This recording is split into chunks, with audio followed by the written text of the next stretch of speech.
Hey y'all, I wanted to talk about the outcome of the recent settlement with the National Association of Realtors. There are some changes that became effective August 17th, and here's what you need to know in Atlanta. First, the changes that have been implemented still have to be approved as it's a proposed settlement, which means that there could result in more changes down the road. But also consider there are more lawsuits out there.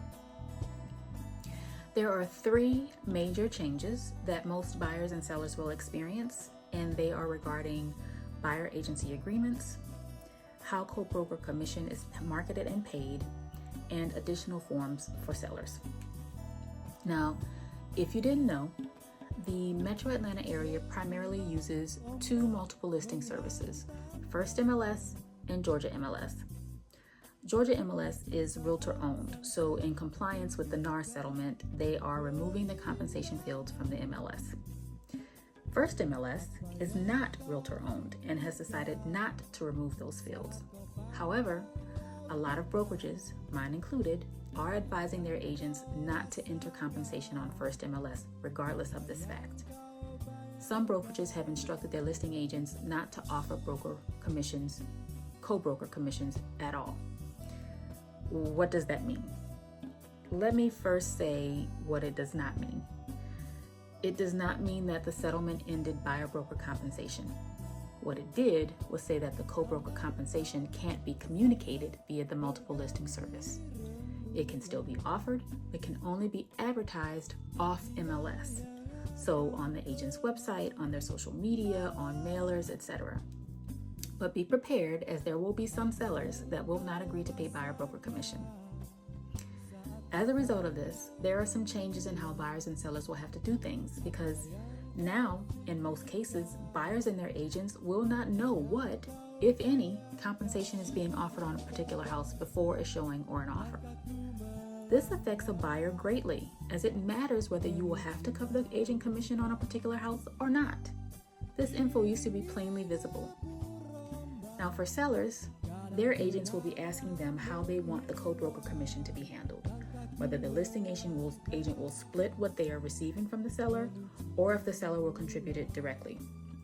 Their agents will now be receiving requests to confirm compensation before offers are submitted or along with their offer. There's a form that listing agents can complete and make available to buyers' agents beforehand, but not all agents will use it.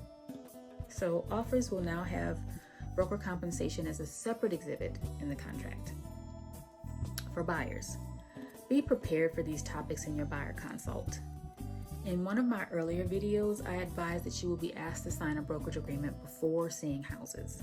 That is now a requirement, whether it's for a few months, for a few weeks, or just to see one house, you still have to sign one. Now, during your buyer consult, the agent should also cover how the agent's commission will be handled.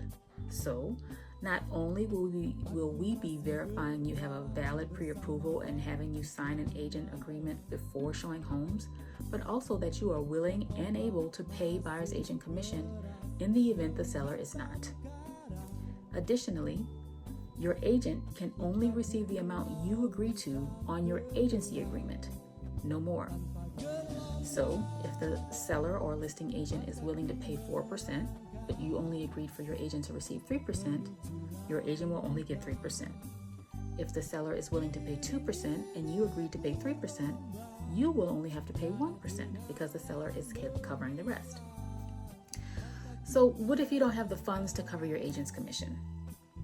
Well, we'll always ask, but call your lender because they can identify ways your loan can be structured to allow for you to cover that.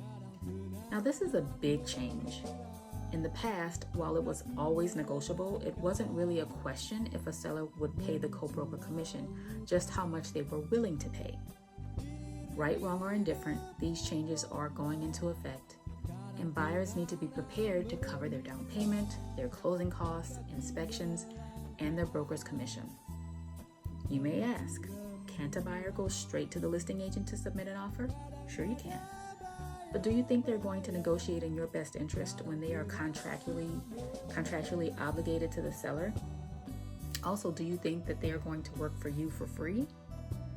Unrepresented buyers bring risk to a transaction for sellers and their agents. The listing agent can't answer most of your questions. They have a fiduciary responsibility to the seller and can only really fill out forms for you, not provide guidance where there is no agency relationship. One more thing before I go. There is a lot of misinformation out there. I've seen articles from lenders even, news stories, posts, and stuff from agents on social media that is just spewing false or incomplete information. This information that I'm sharing with you is public and it's free. You can check the National Association of Realtors to confirm what I've told you.